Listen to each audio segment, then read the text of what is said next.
Hello बच्चों, ये JEE गुरु channel पर आप सभी का स्वागत है। पिछली क्लास में हम लोगों ने फंडामेंटल प्रिंसिपल ऑफ काउंटिंग के बहुत सारे क्वेश्चंस देखे थे।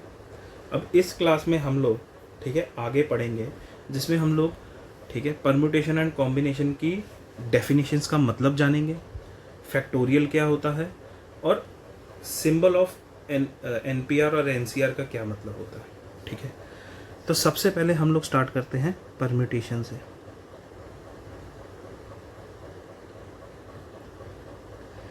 परम्यूटेशन का क्या मतलब होता है?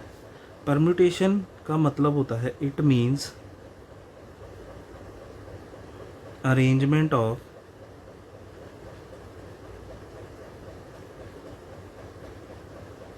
Things in a definite order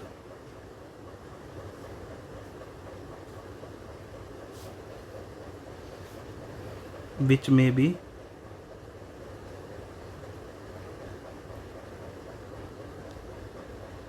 or different taken some or all at a time। आगे लिखते हैं the number of n different things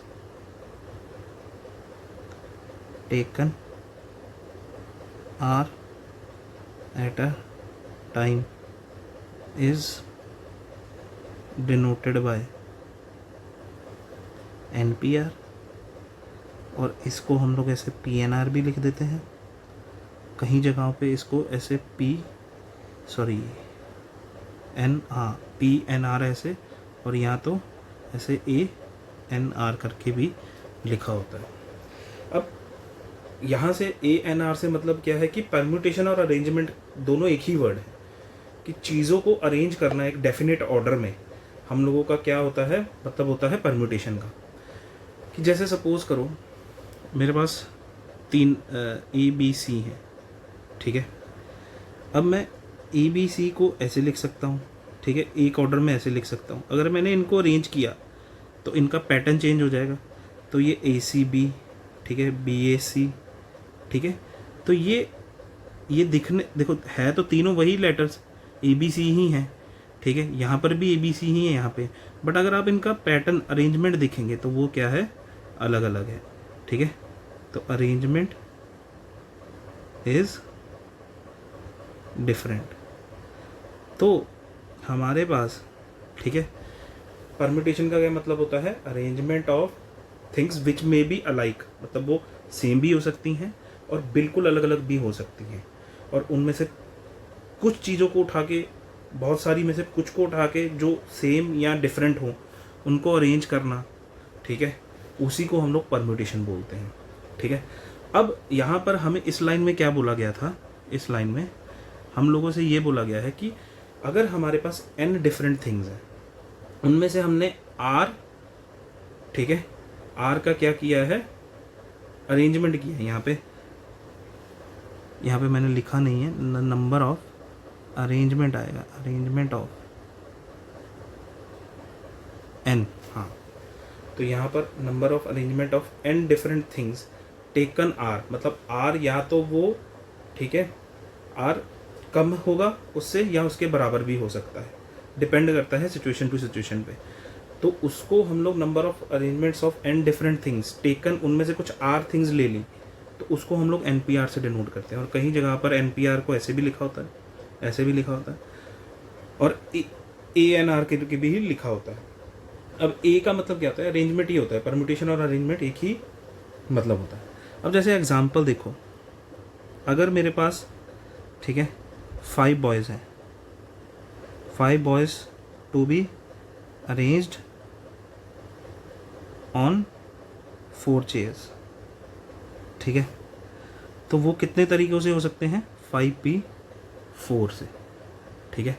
क्योंकि 5 लड़कों को 4 कुर्सियों पे पटाना तो अलग अलग अरेंजमेंट बन सकते हैं। जैसे आपने पहले 4 लड़के ही उठा लिए, फिर आपने दूसरे 4 लड़के उठा लिए, फिर आपने पहले दूसरे उठा लिए, लास्ट ले 2 वाले उठा लिए। तो ऐसे अलग अलग अरेंजमेंट बन के आप 4 कुर्सियों पे बिठा सकते हो उनको, ठीक है। जैसे एग्जांपल एक और देखते हैं कि हमारे पास, ठीक है, 10 डिफरेंट यहाँ पे इसको मैं अच्छे से लिखता हूँ,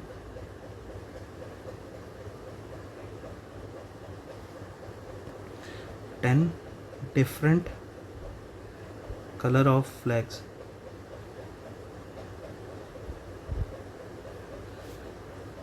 अवेलेबल हैं मेरे पास, ठीक है। मेरे को एक सिग्नल जनरेट करना है जो 3, ठीक है, 3 फ्लैग्स की मदद से जनरेट किया जा सकता है। मतलब उसमें 3 फ्लैग्स आप लगा सकते हो, डिफरेंट डिफरेंट कलर्स के ही लगाने हैं। तो कितने तरीके के मैं सिग्नल्स जनरेट कर सकता हूँ। तो आप देखिए कि आपके पास 10 लोग हैं, तो 3 जगहें हैं, ठीक है, 10 फ्लैग्स हैं, आई एम सॉरी, लोग नहीं, फ्लैग्स हैं। आपको 3 जगहों पे उनको अरेंज करना है, तो वो 10p4 वेज से हो सकता है। ऐसा हमने 10p3 वेज से, ठीक है, 10p3 वेज से, ठीक है। तो ये कुछ ऐसा ही हो गया कि number of arrangements of 10 flags on 3 places, तो वो 10p3 वेज से। ऐसा क्वेश्चन हम लोगों ने कल भी किया था, ठीक है। तो यहाँ से हमें परम्यूटेशन का मतलब पता लगा। अब कॉम्बिनेशन क्या होता है उसका भी मतलब देख लेते हैं, ठीक है।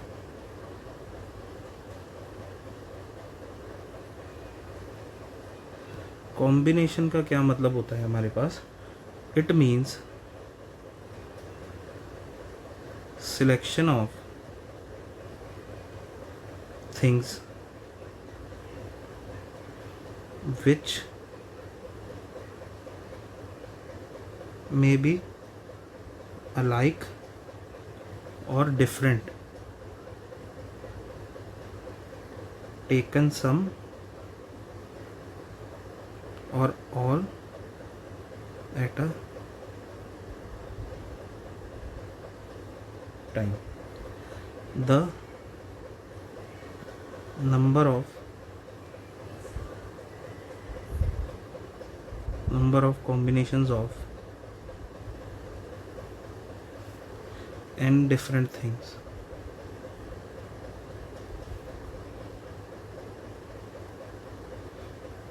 taken are at a time is denoted by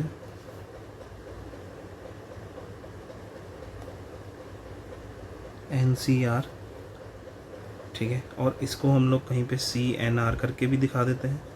NCR लिखा हो या CNR करके लिखा हो, एक ही मतलब होता है।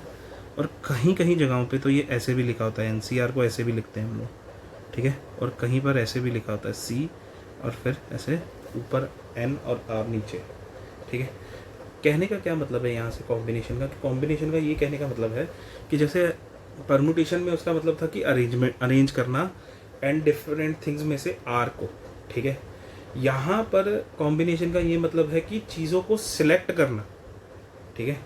सिलेक्शन ऑफ थिंग्स जो कुछ सेम भी हो सकती हैं और डिफरेंट भी हो सकती हैं, उनमें से कुछ या सारियों को सिलेक्ट करना जो कि अलग हैं या सेम हैं, उसको हम लोग कॉम्बिनेशन बोलते हैं, ठीक है। अब जैसे इन्होंने यहाँ पे बोला है कि the number of combinations of n different things taken are at a time, उसको हम लोग NCR से डिनोट करते हैं। तो कहने का क्या मतलब है कि अगर मेरे पास, ठीक है, 10 बॉयज़ हैं, ठीक है, और मेरे को कमेटी ऑफ 7 बॉयज़ बनानी है, तो कितने नंबर ऑफ वे से बना सकता हूँ। अब 10 में से 7 लड़के चुनने हैं, तो वो हम लोग NCR की मदद से चूज़ कर सकते हैं। तो 10C7 उसका आंसर होगा। अब जैसे एक और एग्जांपल देखिए कि मेरे पास अगर 10 ऑप्शनल सब्जेक्ट्स हैं, सॉरी, ठीक है, सब्जेक्ट्स, उनमें से मेरे को 5 सब्जेक्ट्स चूज़ करने हैं, तो मैं कितने तरीक़ों से कर सकता हूँ, वो मैं 10C5 तरीके से कर सकता हूँ। बेसिकली हमें कॉम्बिनेशन बताता है कि आप किसी सेम चीज़ों या डिफरेंट चीज़ों को कितने नंबर ऑफ वे से सिलेक्ट कर सकते हो। और परम्यूटेशन हमें बेसिकली इन शॉर्ट ये बताता है कि कितने नंबर ऑफ वे से आप किसी सेम या डिफरेंट चीज़ों को अरेंज कर सकते हैं, अगर आप उनमें से कुछ 8 चीज़ों को सिलेक्ट कर लें। ठीक है, अब यहाँ से समराइज करके अगर इनको लिखा जाए कि अगर आपके पास n डिफरेंट थिंग्स हैं,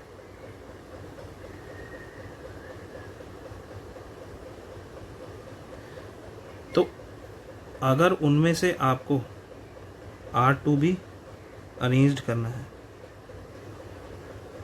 और R2 भी सिलेक्ट करने हैं, तो नंबर ऑफ वेज सिलेक्शन के लिए कितने हो जाएंगे? वो हो जाएंगे NCR, और number of ways of arrangement कितने हो जाएंगे? वो हो जाएंगे NPR। ठीक है, यहाँ से ये मतलब निकलता है इनका। ठीक है, अब इनका इम्पोर्टेंस बहुत है आगे चैप्टर में। ठीक है, अब देखिए यहाँ पर एक जो नोट डाल के हमें चीज़ सबसे ज़्यादा इम्पोर्टेंट ध्यान रखनी है वो ये है कि इन परम्यूटेशन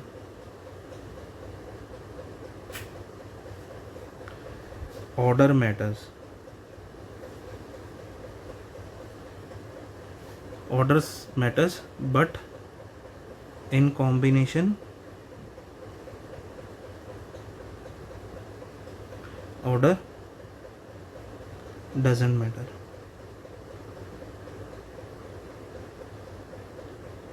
कहने का क्या मतलब है कि अगर मैं 3 एग्जाम्पल लूँ, यहाँ से मेरे पास एक लेटर है ABC, अगर तो मेरे को सिलेक्शन करनी है यहाँ से सिलेक्शन ऑफ 2 लेटर्स, ठीक है,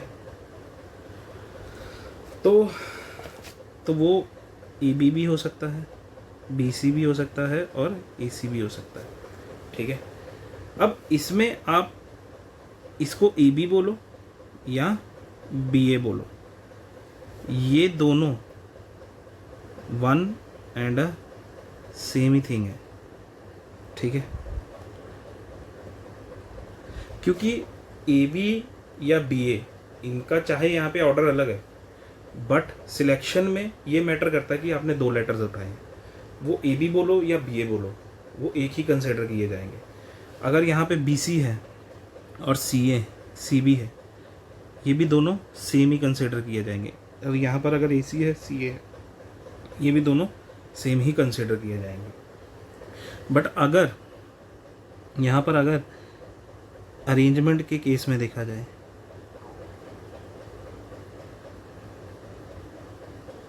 टू लेटर्स देखें यहाँ पे हम लोग, ठीक है, तो अगर AB को देखा जाए और BA को देखा जाए, ठीक है, ये बोथ आर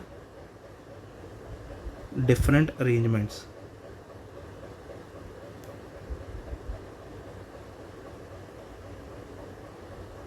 क्यों? क्योंकि यहाँ पर ऑर्डर मैटर करता है, ऑर्डर इज़ डिफरेंट, तो परम्यूटेशन या अरेंजमेंट हो उसमें ऑर्डर मैटर करता है। ठीक है, तो ऑर्डर डिफरेंट है तो अरेंजमेंट्स अलग अलग गिने जाएंगे, तो ऐसे ये और ये दोनों अलग अलग गिने जाएंगे। ठीक है, तो आपको बेसिकली कॉम्बिनेशन और परम्यूटेशन में मतलब समझ आ गया।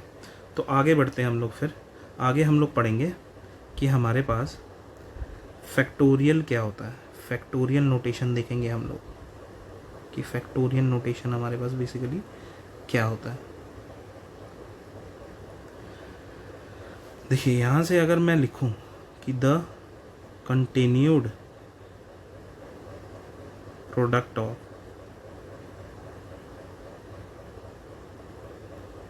First n natural numbers is called a factorial of n। इसको डिनोट कैसे करते हैं? इट इज़ डिनोटेड बाय, यहाँ तो वो n फैक्टोरियल को हम लोग ऐसे लिखते हैं, यहाँ हम लोग उसको ऐसे लिखते हैं। ठीक है, and it is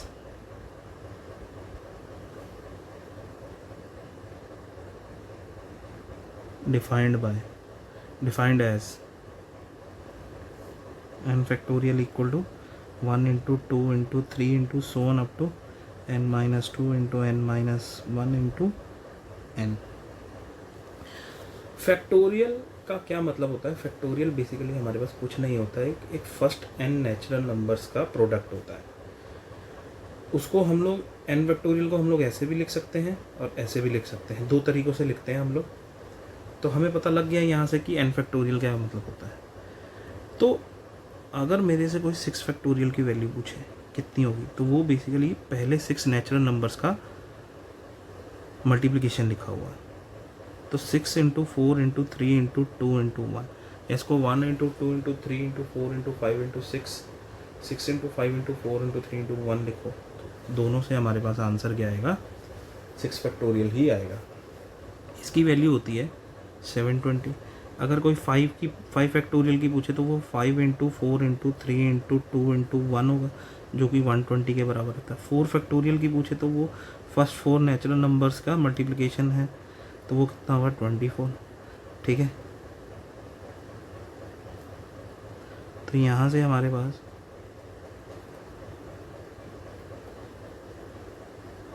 one factorial की 1 वैल्यू होती है। अब अगर आप ध्यान से देखें यहाँ से, जैसे मेरे पास ये 4 फैक्टोरियल, इसको मैं 4 इंटू 3 इंटू 2 इंटू 1 यहाँ से ऐसे लिख सकता हूँ। अब अगर मैं इसको देखो इन 3 इंटू 2 इंटू 1 को, तो ये फर्स्ट 3 नेचुरल नंबर्स का प्रोडक्ट है, तो इसको मैं 3 फैक्टोरियल भी लिख सकता हूँ। तो 4 फैक्टोरियल को मैं ऐसे 4 इंटू 3 फैक्टोरियल भी लिख सकता हूँ।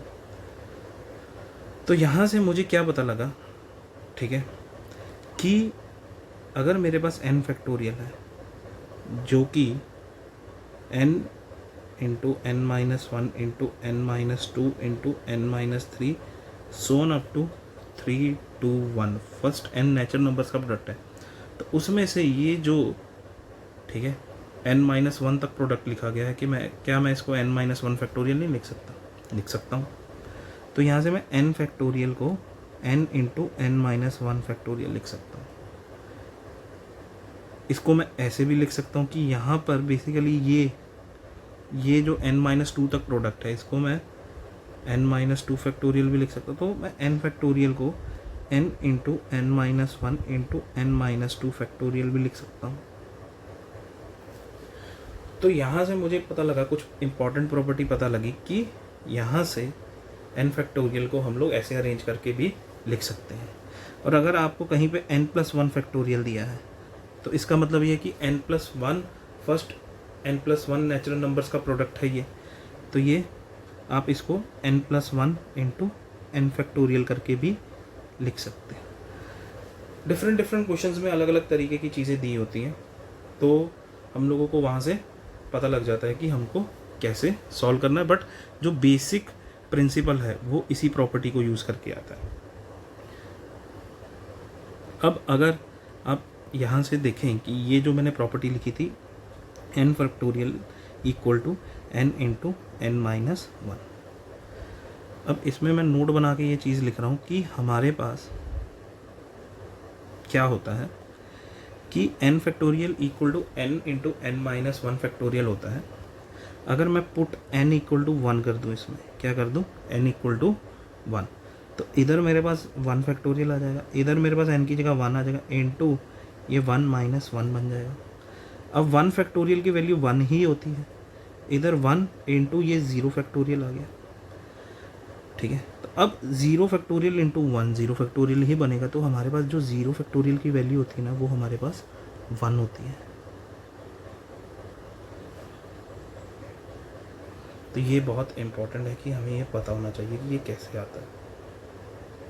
0 फैक्टोरियल की वैल्यू हम लोग 1 मानकर चलते हैं, ये हमने निकाल के भी देख लिया। अब आगे हम लोग देखेंगे कि अगर मेरे पास n डिफरेंट थिंग्स हैं और उनका मेरे को परम्यूटेशन करना है, जिसमें मैं सारी की सारी n चीज़ों को टेकन कर रहा हूँ एक ही टाइम पे, तो उसकी वैल्यू किसके बराबर आती है?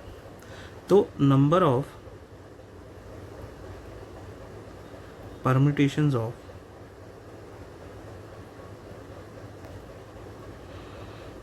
एंड डिफरेंट थिंग्स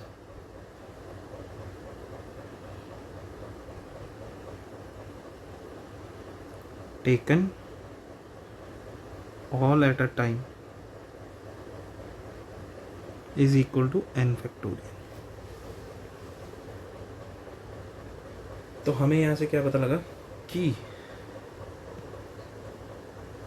हमारे पास, अगर जैसे हमने पीछे पढ़ा था कि number of permutations of n different things taken are at a time, वो NPR थी, और यहाँ पर number of permutations of n different things taken all at a time, मतलब सबकी सब n डिफरेंट थिंग्स का अरेंजमेंट एक ही टाइम पे उठाने पे क्या होगा, उसकी वैल्यू n फैक्टोरियल के बराबर आती है।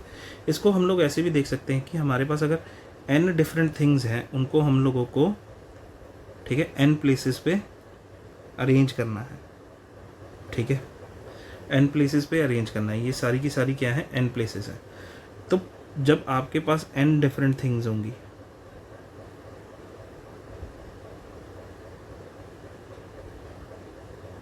ठीक है, तो पहली जब चीज़ उठाएंगे उसके पास यहाँ पे बैठने के n चॉइसेस होंगी, ठीक है, फिर वो यहाँ पे अगर बैठ गई, ठीक है, तो उसके बाद जो दूसरी चीज़ आएगी उसके पास टोटल n-1 प्लेसेस बची हैं, तो वो किसी पे भी बैठ सकती है, ठीक है, तो उसके पास n-1 चॉइसेस बची। फिर उसके बाद जो अगली आएगी उसके पास n-2 चॉइसेस है, ठीक है, और उसके बाद जो आएगी उसके पास n-3 वेज है, ठीक है, ऐसे अगली के पास n-4 वेज है, ऐसे सो ऑन चलता जाएगा, ठीक है।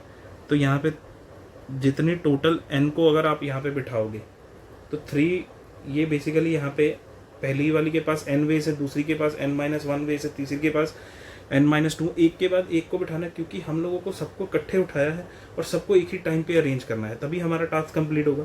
तो यहाँ पर बेसिकली हमारे पास फंडामेंटल प्रिंसिपल ऑफ मल्टीप्लिकेशन लगेगा। तो यहाँ पर by fundamental principle of multiplication, number of possible arrangements, वो हमारे पास क्या होंगे, वो होंगे n into n-1 into n-2 into so on up to 3 into 2 into 1। क्योंकि यहाँ से हम लोग जैसे जैसे चीज़ों को अरेंज करते जाएंगे तो हमारे पास चीज़ें घटेगी, तो लास्ट में कहीं जाके वो 3 रह जाएंगी, 2 रह जाएंगी, फिर एक भी तो रह जाएगी, फिर एक को एक ही जगह पे बिठाने का एक ही तरीका होगा। तो यहाँ से हमारे पास ये क्या बन रहा है, ये product of first n numbers ही बन रहा है, तो वो क्या होता है हमारे पास, n फैक्टोरियल होता है। तो हमारे पास हमें क्या पता लगा कि अगर हमें परम्यूटेशन करना है n डिफरेंट थिंग्स का, जिसमें हम लोगों ने n की n चीज़ों को उठा के n प्लेसेस पे अरेंज करना है, taken all at a time, उसकी वैल्यू हमारे पास n फैक्टोरियल के बराबर आती है। जैसे अगर एग्जांपल लूँ कि 5 boys to be seated on 5 chairs, तो वो 5 फैक्टोरियल के बराबर आएगा। क्यों? क्योंकि 1 2 3 4 5 कुर्सियाँ हैं। अब पहले लड़के के पास 5 वेज हैं, वो इस पे बैठ सकता है, इस पे बैठ सकता है, इस पे, इस पे, इस पे, तो उसके पास पहले लड़के के पास 5 वेज हैं। फिर आया तो मल्टीप्लिकेशन आएगा, दूसरा लड़का उसके पास 4 चॉइसेस है, एक ये, तो वो 4 प्लेसेस पे बैठ सकता है, उसके पास 4 वेज है बैठने के। फिर तीसरा आएगा, फिर दूसरा आएगा, फिर लास्ट वाला आएगा, तो उनके पास ऐसे वेज होंगी। तो ये यहाँ पे मल्टीप्लाई करने पे हमें 5 फैक्टोरियल ही मिलेगा। तो number of arrangements of n different things taken all at a time is n factorial. तो हमारे पास number of arrangements of 5 boys on 5 chairs कैसे होगा, 5 फैक्टोरियल से होगा। अब हम लोगों ने फैक्टोरियल नोटेशन, NPR का मतलब परम्यूटेशन का, कॉम्बिनेशन का और फैक्टोरियल का मतलब देख लिया। अब इनका वैल्यू भी देख लेते हैं कि NPR की वैल्यू हमारे पास कैसे निकल के आती है। ठीक है, तो सबसे पहले हम लोग देखेंगे value of the symbol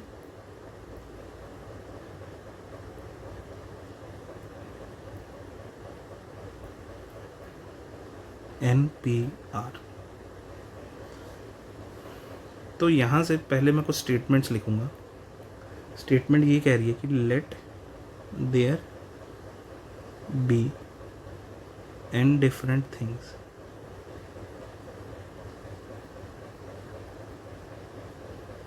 of which are things are to be arranged in a definite order.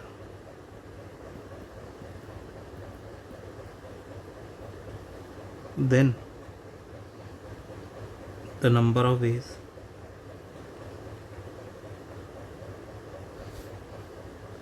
denoted NPR is given by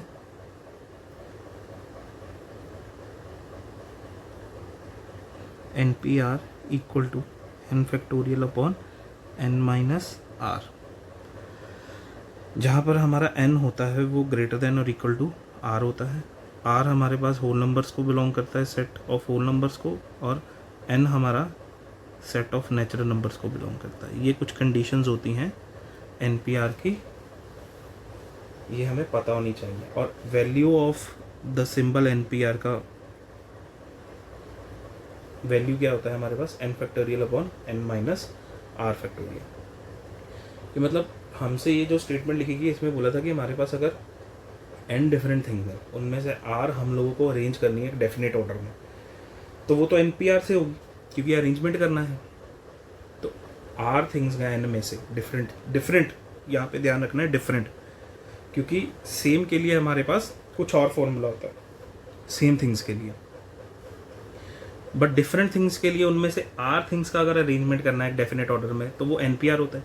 उस NPR की वैल्यू कितनी होती है, n factorial upon n minus r, जिसमें n जो हमारा होता है वो ग्रेटर देन और इक्वल टू r होता है, और r हमारा सेट ऑफ होल नंबर्स को बिलोंग करता है, और जो हमारा n होता है वो नेचुरल नंबर्स के सेट को बिलोंग करता है. अब इसका हम लोग प्रूफ देखेंगे आगे कि हमारे पास इसका प्रूफ कैसे आता है. तो प्रूफ ऐसे है कि अगर हम लोगों को n चीज़ें हैं मेरे पास, n चीज़ों को मैं A1 A2 A3 so on up to AN, ठीक है, n डिफरेंट थिंग्स हैं हमारे पास, ये n डिफरेंट थिंग्स हैं, इनको हमने ये मान लिया A1 A2 8 is to be arranged, मतलब इन n में से r आउट ऑफ, मतलब यहाँ पे r आउट ऑफ भी लिख लेना, r out of n different things is to be arranged on r places, ठीक है. तो वो यहाँ पे ये r प्लेसेस हो गई, ठीक है. तो ये हो गई यहाँ पर. तो अब यहाँ पर अगर हम चीज़ों को बिठाएंगे तो पहली वाली के पास हमारे पास यहाँ से अगर मैं इसको और कलर से लिखूँ तो उसके पास यहाँ पे n चॉइसेस होंगी, दूसरी वाली के पास n-1 होंगी, तीसरी वाली के पास n-2 होंगी, चौथी वाली के पास n-3 होंगी, पांचवी वाली के पास n-4 होंगी. तो ऐसे जब आप लास्ट आर्थ प्लेस पे आएंगे उसके पास n-r-1 चॉइसेस होंगी. क्यों? क्योंकि देखिए दूसरी पे n-1 चॉइसेस आ रही हैं, तीसरी पे n-2 आ रही हैं, सॉरी, चौथी पे n-3 आ रही हैं. तो आरथ पे कितनी आएंगी, n-r-1 नहीं आएंगी, इतनी ही उसके पास चॉइसेस होंगी, ठीक है. इतने ही नंबर ऑफ वे से वो उस पर अरेंज हो सकता है, ठीक है. तो अगर अब यहाँ पर अगर मैं देखूँ तो मेरे को एक के बाद एक बिठाना है, मतलब सक्सेशन में ये सारा काम करना है कि अगर इसके पास इसको बिठाने के बाद मेरे को इसको भी बिठाना है, तो फंडामेंटल प्रिंसिपल ऑफ मल्टीप्लिकेशन लगेगा उन सबके बीच में, ठीक है. तो यहाँ से बाय FPM मतलब फंडामेंटल प्रिंसिपल ऑफ मल्टीप्लिकेशन, तो नंबर ऑफ अरेंजमेंट्स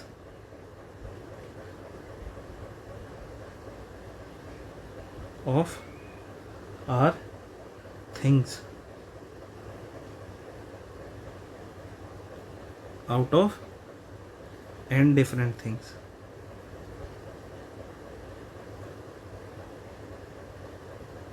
वो किसके बराबर आ रहा है हमारे पास, यहाँ से n into n-1 into n-2 into n-3 so on up to n minus, इसको मैं अगर ब्रैकेट के अंदर माइनस करूँ तो ये n minus r plus one बनेगा, ठीक है। अब हमें यहाँ से ये भी बोला गया था but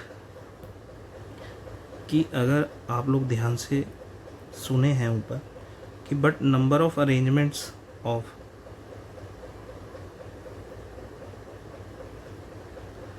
are things out of n different things is equal to NPR के बराबर होता है।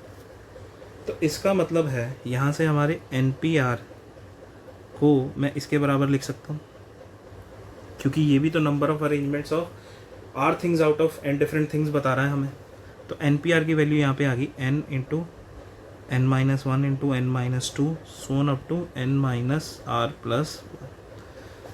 अब मैं यहाँ पे क्या कर रहा हूँ, अब मैंने क्या किया इसमें मैं n माइनस आर, ठीक है, n minus r minus one so on up to उससे लेके 2 इंटू वन, ये पूरे फैक्टर का मतलब ये इन फैक्टर्स का मल्टीप्लिकेशन और डिवाइड कर रहा हूँ इसमें n minus r minus one so on up to 3 into two into one, यहाँ पर लिख लीजिए 3।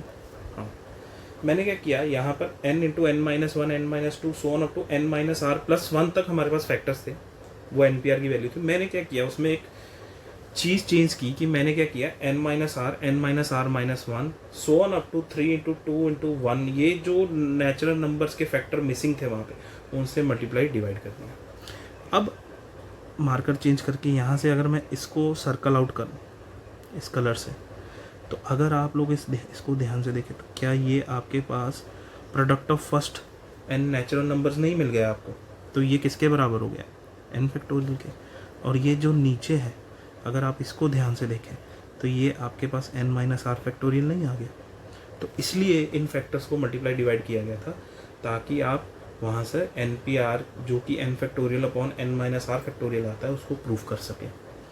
तो यहाँ से आपके पास NPR बराबर आ गया n factorial upon n minus are factorial. तो ये ऐसे आता है, आया समझ सबको। तो यहाँ से हमारे पास value of the simple NPR आ गया। अब हम लोग आगे चलते हैं और आगे हम लोग पढ़ते हैं value of the symbol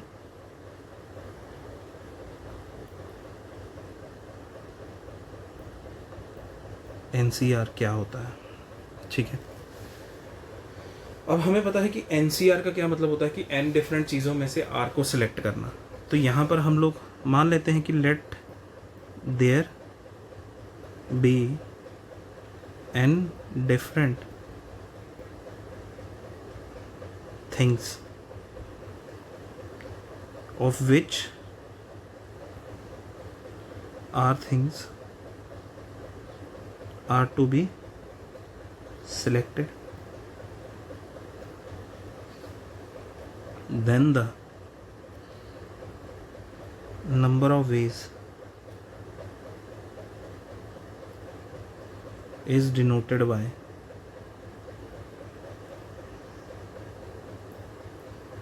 NCR is given by, and it is given by NCR equal to n factorial upon r factorial into n minus are factorial, जिसमें हमारे पास जो n होता है वो greater than equal to r होता है। r हमारे पास सेट ऑफ होल नंबर्स को बिलोंग करता है और n हमारे पास सेट ऑफ नेचुरल नंबर्स को बिलोंग करता है, ठीक है। तो हमारे पास NCR की जो वैल्यू आती है, ठीक है, वो हमारे पास क्या आती है n factorial upon r factorial into n minus are factorial. अब इसका भी प्रूफ देख लेते हैं हमारे पास, जैसे हम लोगों ने NPR को प्रूफ किया था तो इसका भी प्रूफ देख लेते हैं हमारे पास कैसे आता है। अब देखिए r things out of A1 A2 so on up to, ये हमारे पास क्या है n डिफरेंट थिंग्स है।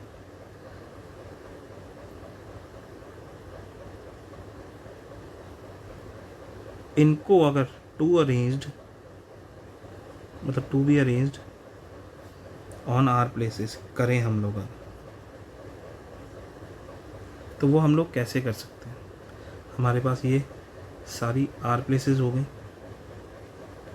हम क्या करेंगे, हमारे पास n डिफरेंट थिंग्स हैं, उनमें से हम लोग n में से r चीज़ों को चुनेंगे। वो कैसे हम लोग चुन सकते हैं? NCR तरीक़ों से, ठीक है। और फिर उन R चीज़ों को हम लोग R प्लेसेस पे, ये जो R प्लेसेस हैं उन पे अरेंज भी तो करना है। तो हम लोगों ने अभी ऊपर एक फॉर्मूला पढ़ा था कि number of arrangements of n different things taken all at a time, वो क्या होता है? n फैक्टोरियल होता है। तो अगर नंबर ऑफ अरेंजमेंट ऑफ, हम लोगों ने n में से r चुन ली है, तो r हमारे पास आ गई है चुन के, तो वो NCR तरीक़ों से चूज़ कर ली हमने। और उसके बाद number of arrangement of r things at r places, जो कि ये हैं, तो वो कैसे होंगी? r फैक्टोरियल से होंगी, ठीक है। ये हमारे पास क्या आ गया? Number of arrangements of r things out of n different things. ये हमें पता है किसके बराबर होता है? NPR के बराबर होता है। क्यों? क्योंकि हमें प्रूफ किसका निकालना है? NCR का निकालना है। तो हम इसको भी वैसे ही कर रहे हैं जैसे हम लोगों ने NPR को किया था, कि हमारे पास अगर n डिफरेंट थिंग्स हैं, उनमें से मैं r चीज़ों का अरेंजमेंट करूं r प्लेसेस पे, तो वो कैसे होगा? तो आप क्या कीजिए, n में से r को चूज़ कर लीजिए और उन r को r प्लेसेस पे अरेंज कर दीजिए। तो यहाँ से हमें NCR का क्या मतलब पता लग रहा है?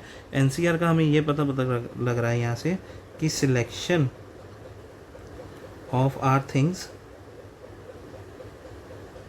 Out of n different things,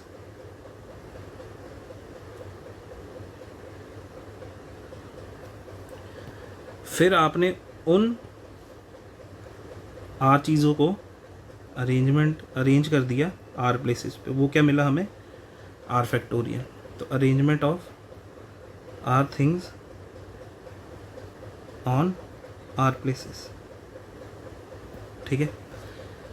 अब ये किसके, ये हमारे पास NPR के बराबर था, क्योंकि ये number of arrangements of R things out of n different things. तो यहाँ से ये NPR के बराबर आ जाता हमारे पास।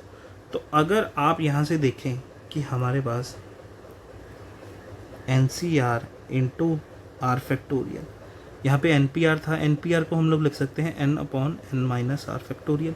और इस R फैक्टोरियल को जब हमने इधर भेजा तो हमारे पास NCR की वैल्यू कितनी आ गई? n factorial upon R factorial into n minus R factorial. यहाँ से हमारे पास ये आ गई। तो हमें NCR की वैल्यू, जो NCR का सिंबल होता है, उसकी वैल्यू हमें कितनी मिली है? n factorial upon R factorial into n minus R factorial.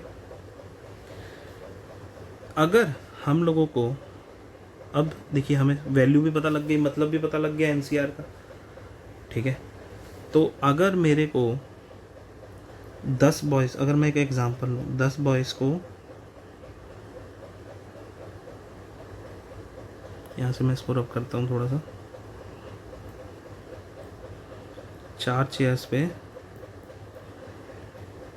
पर अरेंज करना है,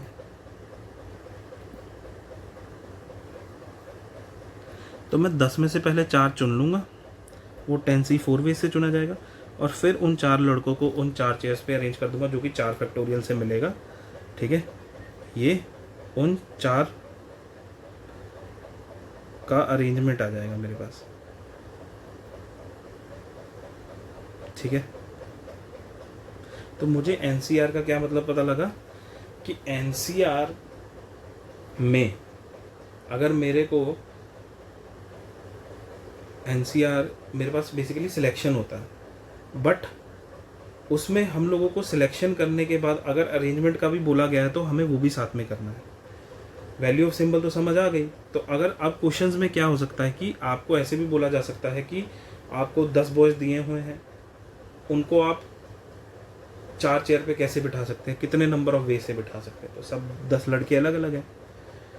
तो आप क्या कीजिए, आप पहले 10 को चूज़ कर लीजिए, वो 10C4 वेज से सिलेक्ट कर लीजिए, फिर उन चारों को उन 4 चेयर्स पे अरेंज कर दीजिए, तो वो 4 फैक्टोरियल वे से मिलेगा। तो वो आपको नंबर ऑफ वेज क्या देगा कि 10 डिफरेंट लड़कों का 4 कुर्सियों पे नंबर ऑफ वेज बताएगा, इतने तरीक़ों से हम लोग उनको बिठा सकते हैं।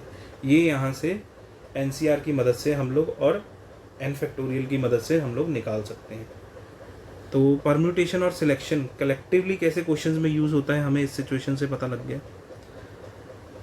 तो हमें क्या है कि अगर हमें क्वेश्चन में पूछा गया है तो हम उसमें परम्यूटेशन और कॉम्बिनेशन दोनों इकट्ठे भी चला सकते हैं, पर पहले हमें सिलेक्शन करना पड़ेगा जैसे हमने यहाँ पे किया था, फिर उनका अरेंजमेंट किया था। तो ऐसी बहुत सी सिचुएशन आएगी जिनमें हम लोगों को पहले सिलेक्शन करना होगा, ठीक है, फिर उनका अरेंजमेंट करना होगा। ठीक है, इतना समझ आया सबको। अब आगे बढ़ते हैं हम लोग। आगे हेडिंग डालिएगा प्रॉपर्टीज़ ऑफ NCR पर। अब हमारे पास 6-7 प्रॉपर्टीज़ आती हैं जो हमें पता होनी चाहिए।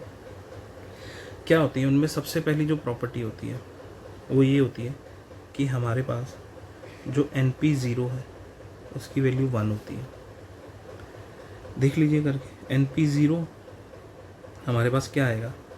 NP0 की वैल्यू आएगी n factorial upon n minus 0 factorial. तो ये n factorial upon n factorial बन गया, दोनों कैंसिल हो गया, हमें क्या दे रहे हैं? 1। तो हमारे पास NP0 की वैल्यू कितनी आई? 1। अब दूसरी हमारे पास प्रॉपर्टी ये आती है कि यहाँ पे ना NCR के साथ आप ना ये भी लिख लीजिएगा NPR, ठीक है, ये सही रहेगा। अब देखिए आगे, NP0 की वैल्यू तो हमारे पास 1 नहीं, NPN की क्या होती है? NPN की वैल्यू हमारे पास होती है n फैक्टोरियल। ये कैसे निकलती है? ये भी हम इसी n factorial upon n minus r factorial वाले फॉर्मूले से निकालेंगे। तो NPN को अगर हम लिखें तो यहाँ पे वो n factorial upon n minus, अब यहाँ पे r की जगह n है तो यहाँ पे n आ जाएगा, तो ये n फैक्टोरियल अपॉन 0 फैक्टोरियल बनेगा। 0 फैक्टोरियल की वैल्यू हमें पता है कि 1 होती है, तो n फैक्टोरियल अपॉन 1 ये हमारे पास n फैक्टोरियल ही आ जाएगा। तो हमें NPN की वैल्यू n फैक्टोरियल मिली है। अब इसके बाद तीसरी प्रॉपर्टी हमारे पास ये आती है कि NC0 की वैल्यू हमारे पास 1 होती है एंड NCN की वैल्यू भी हमारे पास 1 होती है। ये भी हम लोग NCR का जो सिंबल की वैल्यू हमने निकाली थी उससे हम लोग निकाल सकते हैं। तो हमारे पास NC0 क्या होता है? n factorial upon 0 factorial n minus 0 factorial. अब देखिए ये तो n फैक्टोरियल ही है, ये इससे कैंसिल होकर 1 देगा, तो 1 अपॉन 0 फैक्टोरियल, ये 1 अपॉन 1 बन जाएगा, ये 1 आ जाएगा, तो यहाँ से उसकी वैल्यू 1 आई। NCN को देखते हैं, n factorial upon n minus, यहाँ पे n फैक्टोरियल आ जाएगा और n माइनस n आएगा, तो यहाँ से ये तो ये कैंसिल हो गया, 1 हो गया, और ये 0 फैक्टोरियल बन गया, तो 1 अपॉन 0 फैक्टोरियल इक्वल टू 1 अपॉन 1, ये 1 बन गया, ठीक है। तो हमारे पास यहाँ से NCN और NC0 की वैल्यू क्या आई हमारे पास? 1। तो अगर कहीं पर हमें 4C0 अगर दिया है तो उसकी वैल्यू भी 1 होगी। एग्जाम्पल अगर ले 10C0 दिया है उसकी वैल्यू भी 1 होगी, और अगर हमें कहीं पे 10C10 दिया है उसकी वैल्यू 1 होगी, और 4C4 दिया है तो उसकी वैल्यू भी 1 होगी, ठीक है। तो यहाँ से हमें इसका मतलब पता लगा क्या हुआ, ठीक है। जैसे यहाँ पर NPN है तो यहाँ पे 4P4 दिया हुआ तो उसका मतलब 4 फैक्टोरियल है, और अगर 4P0 बोला है तो कहीं पे उसकी वैल्यू 1 है, ठीक है। तो अब आगे बढ़ते हैं। हमारे पास आगे फोर्थ जो प्रॉपर्टी आती है वो ये आती है कि NCR होता है वो NCN माइनस R के बराबर होता है। अब ये कैसे आता है, ठीक है, अब हम लोग ये भी देख लेते हैं। प्रूफ से पहले अगर देखें हमारे पास, अगर मेरे पास यहाँ पे 4C2 है, नहीं चलिए कुछ 4C3 ले लेते हैं, 4C3 बेसिकली इस प्रॉपर्टी के अकॉर्डिंग अगर देखें तो इसको अगर हम 4C3 मान लें तो यहाँ पर हम उसको 4C4 4 माइनस 3 की तरह भी लिख सकते हैं। तो यहाँ से हमारे पास 4C3 इक्वल टू 4C1 आ जाएगा। ये यहाँ से ये कहने का मतलब है कि अगर आपके पास एक NCR की वैल्यू 4C3 दी है तो वो NCN माइनस R के इक्वल होगा। तो इसका मतलब है कि अगर NCR 4C3 है तो n C N minus r हमारा 4c1 होगा और दोनों की वैल्यू सेम आएगी। आप निकाल के भी देख सकते हैं यहाँ से 4 फैक्टोरियल, इसकी वैल्यू क्या आएगी 3 फैक्टोरियल अपॉन 4 माइनस 3 फैक्टोरियल, इसकी वैल्यू देखिए 4 factorial upon 1 factorial 4 minus 1 factorial, दोनों वैल्यू देखिए दोनों बराबर आ रही है। 4 factorial upon 1 into 1 factorial into 3, दोनों की दोनों बराबर आ रही है, तो दोनों की दोनों सेम है। और अगर कहीं पर हमें, ठीक है, अगर हमें 7c3 दिया है वो किसके बराबर हो सकता है 7c4 के, इस प्रॉपर्टी की अकॉर्डिंग। और अगर हमें कहीं पे 8c5 दिया है तो वो 8c3 के बराबर होगा, क्योंकि n C r equal to N C N minus r के बराबर दिया होगा। तो हमें इस प्रॉपर्टी का मतलब समझ आया कि n C r equal to N C N minus r है। तो हमें ये बता रहा है कि अगर हमारे पास कुछ बाइनोमियल कोफिशिएंट्स की वैल्यू हो, जो कि हम लोग बाइनोमियल थ्योरम में पढ़ेंगे, इनको बाइनोमियल कोफिशिएंट्स बोलते हैं, तो इनकी सिंबल्स की वैल्यू मतलब अगर किसी और तरीके से लिखी हुई है तो वो सेम भी हो सकती है एन सी आर के बराबर। हमें इस चीज़ का ध्यान रखना है। अब इसका प्रूफ देख लेते हैं हम लोग। प्रूफ में मेरे पास एन सी आर क्या होता है, N factorial upon R factorial N minus are factorial. फिर N C N minus are क्या होगा मेरे पास, तो उसको लिखते हैं N factorial upon N minus are factorial. और एन, ये तो आर हो गया, यहाँ पे आर की जगह आ गया ना ये एन माइनस आर फैक्टोरियल। अब यहाँ पर एन माइनस आर भी आ रहा है तो हमें n into n minus r भी करना पड़ेगा। अब यहाँ से ये इसके साथ कैंसिल हो गया और ये माइनस मल्टीप्लाई होकर प्लस हो जाएगा, तो ये यहाँ से हमें n C N minus r की वैल्यू भी क्या मिल रही है, N factorial upon N minus r upon into r factorial. ये भी किसके बराबर आ रही है, एन सी आर के। तो यहाँ से हमें ये दोनों वैल्यूज़ बराबर मिल गई, ठीक है, इक्वल मिल गई, इक्वल लिख लीजिए इसको यहाँ पे। तो हमें समझ आया कि n C r equal to N C N minus r होता है। अब इसके बाद हमारे पास जो अगली प्रॉपर्टी आती है, अगली प्रॉपर्टी ये आती है कि अगर मेरे पास N C x equal to N C Y given है, तो यहाँ से हम लोग ये मतलब निकाल सकते हैं, या तो x इक्वल टू वाई होगा या तो x plus y equal to n होगा, ठीक है। कहने का ये मतलब कि अगर जैसे 10c x गिवन है, ठीक है, और 10c y गिवन है, यहाँ तो x इक्वल टू वाई होगा तभी ये दोनों वैल्यूज़ बराबर होंगी, नहीं तो x प्लस वाई की वैल्यू 10 के बराबर आनी चाहिए, तब ये इक्वल होंगी। अब देखते हैं चलो कि देखिए, जैसे अगर मेरे पास, इसको मैं प्रूफ ही बोल रहा हूँ कि ये तो हमें समझ आ गया, बाय कॉमन सेंस समझ आ गया कि ये कैसे आएगा, कि अब जब इसकी वैल्यू सेम होगी, इसकी वैल्यू सेम होगी, इन दोनों की बराबर होगी वैल्यू, तभी ये वैल्यू सेम आएगी। बट ये कैसे आता है, तो इसके लिए हम लोग क्या कर सकते हैं कि एन सी एक्स बराबर एन सी वाई था, क्या मैं इस एन सी वाई को n C x equal to, जो हमने ऊपर प्रॉपर्टी पढ़ी थी, एन सी आर जो होता है वो बराबर होता है n C N minus are, क्या मैं इसको यहाँ से वो प्रॉपर्टी यूज़ करके n C N minus y नहीं लिख सकता? अब लिख सकता हूँ। तो अब ये वैल्यू और ये वैल्यू बराबर कब होंगी, जब इसका x इस n माइनस वाई के बराबर होगा। तो यहाँ से ये बराबर जब होंगे तभी हमें ये दोनों वैल्यूज़ बराबर मिलेंगी। तो यहाँ से ये माइनस वाई जब इधर जाएगा तो ये x plus y equal to n की वैल्यू देगा हमें। तो हमें यहाँ से क्या वो वाली कंडीशन भी मिल गई जो दूसरी कंडीशन हमें उस प्रॉपर्टी में गिवन थी कि x प्लस वाई जब n होगा तभी एन सी एक्स बराबर एन सी वाई मिलेगा। ठीक है, इतना समझ आया सबको। अब छठी प्रॉपर्टी हमें क्या बोल रही थी, ये हम लोगों ने ऊपर भी देखा है कि हमारे पास जो n C r into r factorial होता है, ये किसके बराबर होता है, एन पी आर। ये भी बहुत सारा यूज़ हो जाती है, ये प्रॉपर्टी को भी हम लोगों को याद रखना है। ठीक है, इसके बाद हमारे पास सातवीं प्रॉपर्टी आती है, ये सबसे इम्पॉर्टेंट प्रॉपर्टी है कि n C r plus n C r minus one, ये हमारे पास बराबर होता है n plus one C r के। ये बहुत इंपॉर्टेंट प्रॉपर्टी है, बहुत से क्वेश्चंस में, जेई मेंस जेई एडवांस के बहुत से क्वेश्चंस में वेरी इंपॉर्टेंट लिख रहा हूँ यहाँ पे, बहुत से क्वेश्चंस में बहुत यूज़ हुई है पास्ट ईयर में। इवन जेई मेंस तो सही, जेई एडवांस भी बहुत सारे क्वेश्चंस में ये प्रॉपर्टी यूज़ करके पूछ चुका है पास्ट ईयर्स में। अब ये देखिए, अब अगर ये हमारे पास प्रॉपर्टी का हम लोग प्रूफ देख लेते हैं कि ये आती कैसे है। अब देखिए यहाँ से हमारे पास NCR को हम लोग कैसे लिख सकते हैं, NCR प्लस NCR माइनस 1 था। क्या मैं NCR को n factorial upon r factorial into n minus r factorial लिख सकता हूँ, प्लस इसके साथ इसको n factorial upon r minus 1 factorial into n minus r plus 1 लिख सकता हूँ। ऐसे लिख दिया मैंने। अब क्या मैं यहाँ से दोनों में से n फैक्टोरियल तो बाहर ले ही सकता हूँ, अंदर क्या बचा मेरे पास, क्या मैं इस r फैक्टोरियल को r into r minus 1 factorial लिख सकता हूँ और इस n माइनस r को ऐसे ही छोड़ दूंगा फैक्टोरियल, और प्लस यहाँ पे 1 बचा अंदर।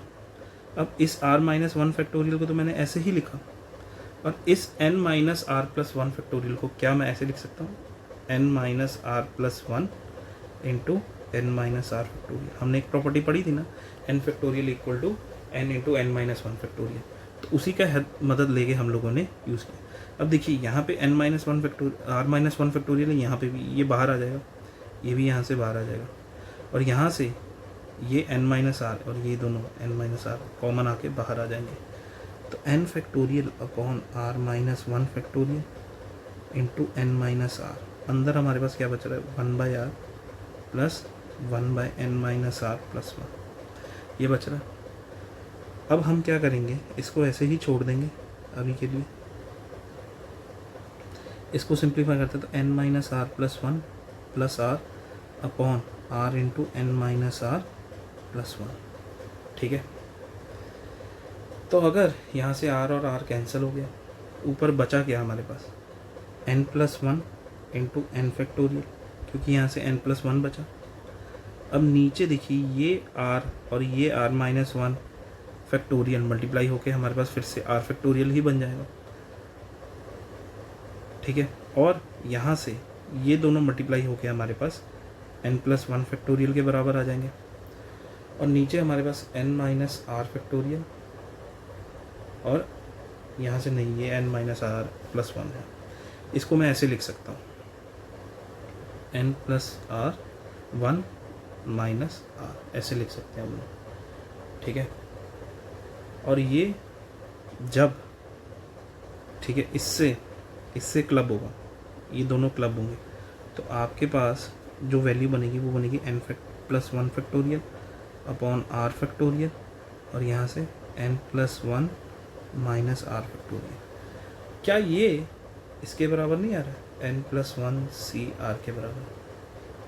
तो यहाँ से हम लोगों ने प्रूव कर दिया कि हमारे पास NCR प्लस NCR माइनस 1 अगर दिया हो तो वो n प्लस 1 CR के बराबर आता है। कहने का ये मतलब है कि अगर कहीं पे आपको 4C3 दिया है और आपको कहीं पे और 4C2 दिया है, तो इनको आप दोनों को क्लब करके, क्योंकि ये NCR की तरह काम कर रहा है और ये NCR माइनस 1 की तरह काम कर रहा है, तो ये यहाँ पे 5C3 के बराबर आ जाएगा। क्यों, क्योंकि ये n प्लस 1 CR के बराबर है। तो यहाँ पर इसमें तो एक ऐड हो जाएगा, क्योंकि ये n को डोनेट कर रहा है और ये r को, ये r माइनस 1 को।